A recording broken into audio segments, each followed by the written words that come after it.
आज महाअष्टमी है, नवरात्रि का पावन पर्व चल रहा है। हम देवी जी की यानी शक्ति की उपासना कर रहे हैं। या देवी सर्वभूतेषु शक्ति रूपेण संस्थिता नमस्तस्यै नमस्तस्यै नमस्तस्यै नमस्तस्यै नमस्तस्यै नमो नमः। हम मां से यही प्रार्थना करते हैं कि सुख समृद्धि और रिद्धि सिद्धि हमारे देश की जनता की जिंदगी में लाना। आपकी कृपा और आपका आशीर्वाद हमारे देश पर भी बना रहे और हम ऐसे देश हैं जो कहते हैं पूरी दुनिया भी एक परिवार ही है। अयम निजम परावेत्ति गणना लघु चेत साम उदार चरिता नाम तो वसुधैव कुटुंबकम। तो सारी दुनिया का भी भला हो। अत्यंत प्राचीन और महान राष्ट्र है हमारा, हजारों साल पुराना ज्ञात इतिहास है अपना। जब दुनिया के आज विकसित कहे जाने वाले देशों में सभ्यता के सूर्य का उदय भी नहीं हुआ था, तब हमारे यहां वेदों की ऋचाएं रच दी गई थी। 5000 साल से पुराना तो ज्ञात इतिहास है हमारा, और जितना पुराना इतिहास है हमारा उतना पुरानी शौर्य भी हमारा है, वीरता भी हमारी है। हजारों साल से हमारा देश, हमारी संस्कृति पूरी दुनिया को दिशा दिखाती है। यूनान, मिस्र, रोमा सब मिट गए जहां से, बाकी मगर अभी तक नामो निशा हमारा।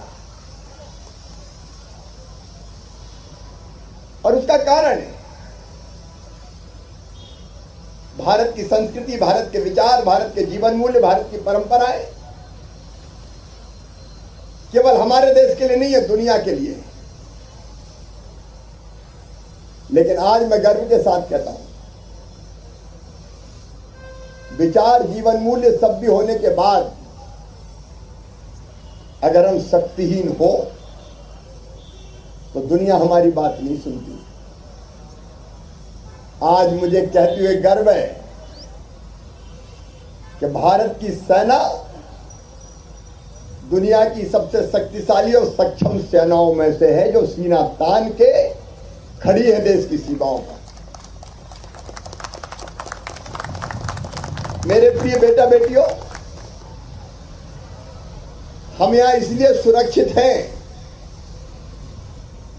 कि हमारी सेना, हमारे अधिकारी, हमारे जवान मई और जून की तपती हुई दोपहरियों सूरज जब अपनी किरणों से आग बरसाता है और रेगिस्तान में जब टेम्परेचर 48, 49, 50 डिग्री के आसपास पहुंच जाता है, तब भी हमारे वीर जवान सेनाओं की सीमाओं पर खड़े रह के अपनी सीमाओं की सुरक्षा करते हैं। चाहे 50 डिग्री सेंटीग्रेड हो तापमान, और चाहे नाथुला दर्रा हो, लेह हो, लद्दाख हो, कारगिल की चोटियां हो, जब -40 डिग्री सेंटीग्रेड तापमान होता है तो अभी हमारे जवान अपनी सीमाओं पर रहकर सुरक्षा करने का काम करते हैं। अद्भुत है हमारी सेना। मैं अपनी सेना के शौर्य को प्रणाम करता हूं। थल सेना हो, जल सेना हो, वायु सेना हो,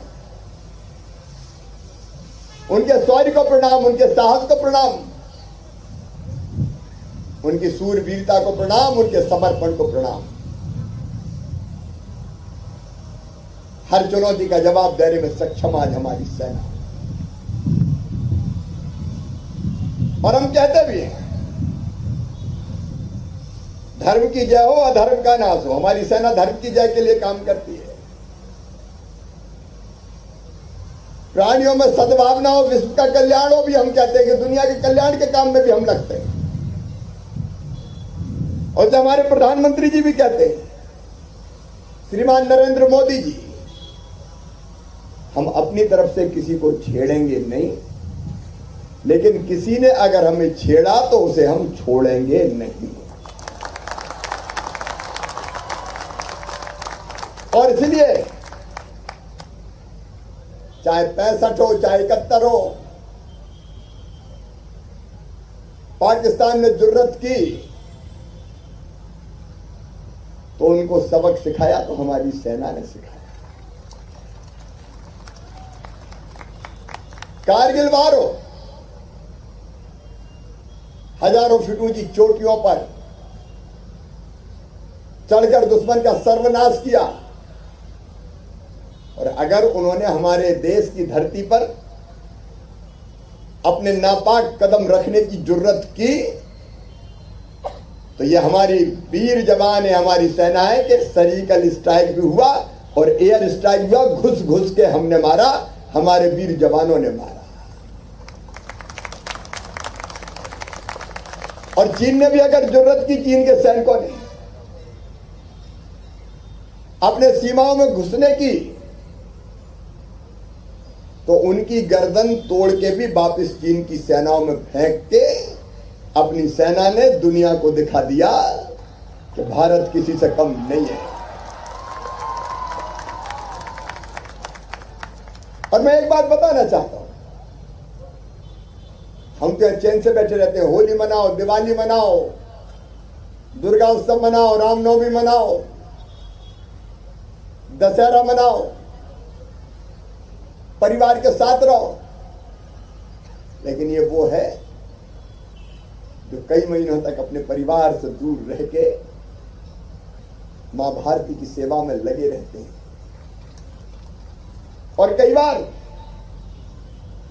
सीमाओं की सुरक्षा करते हुए, दुश्मनों का सामना करते हुए अपना सर्वोच्च बलिदान भी देते हैं। आजादी के बाद, मैं आज की बात नहीं कर रहा, लेकिन कुछ साल पहले तक मैंने जानकारी ली थी, 30,000 जवानों ने शहादत दी, हमारे 30,000 जवानों ने। हमारे वीर कर्नल हो, जनरल हो, लेफ्टिनेंट जनरल हो, कैप्टन हो, हमारे जवान हो, कभी उनने पीठ पे गोली नहीं खाई, अगर खाई तो सीने पे गोली खाई है। जरा याद उन्हें भी कर लो जो लौट के घर ना आए। और उन्हीं की स्मृति में भोपाल में हमने शौर्य स्मारक बनाया, जो सेना के शौर्य का प्रतीक है। मैं बच्चों से कहना चाहूंगा कि शौर्य स्मारक जरूर देख के आना। अभी देखने कोई गए कि नहीं गए? जो गए वो हाथ उठाओ। बहुत से बच्चे गए। आज मैं बात कर रहा था कि शौर्य स्मारक में हमको और सेना के कुछ टैंक, हथियार, बाकी और मिल जाए तो उसको हम ऐसा सजाएंगे कि एक बार में देखने के बाद सेना के शौर्य का पूरा परिचय हो जाए। मैं, और केवल मैं नहीं, हम सब अपनी सेना पर गर्व करते हैं। भगवान ना करे कभी किसी को शहादत देनी पड़े, लेकिन मैं अपने बच्चों को बताना चाहता हूं कि ये मध्य प्रदेश है जिसने तय किया, कभी नहीं होना चाहिए ऐसा, लेकिन हमारे जवान अगर शहीद हो तो उनके परिवार को 1 करोड़ रुपए की सम्मान निधि हम देके अपनी श्रद्धा और सम्मान उनके प्रति व्यक्त करते हैं। उनकी प्रतिमा लगाते हैं, उनके नाम पर रोड का या संस्थानों का नाम रखते हैं, और एक परिजन को मध्य प्रदेश की शासकीय सेवाओं में सेवा का अवसर मिले इस बात का प्रयास करते हैं। यह उनके प्रति हमारी श्रद्धा है, एहसान नहीं है। उन्होंने तो सब कुछ लुटा दिया। लेकिन आज एक बात और कहना चाहूंगा कि आज हमारे तीनों सेनाएं, थल सेना हो, जल सेना हो, नभ सेना हो, आर्मी, एयरफोर्स, नेवी, दुनिया में अपना एक अलग स्थान रखती है। देश आज सुरक्षित है सेना के हाथों में। हमें अपनी सेना पर गर्व है, और केवल सुरक्षा नहीं, अगर दुनिया कभी संकट में आती है, अभी तुर्की में भूकंप हुआ तो सबसे पहले भारत की सेना पहुंची और वहां की जनता की सेवा का भी सर्वोच्च काम किया। यह भारत की सेना है।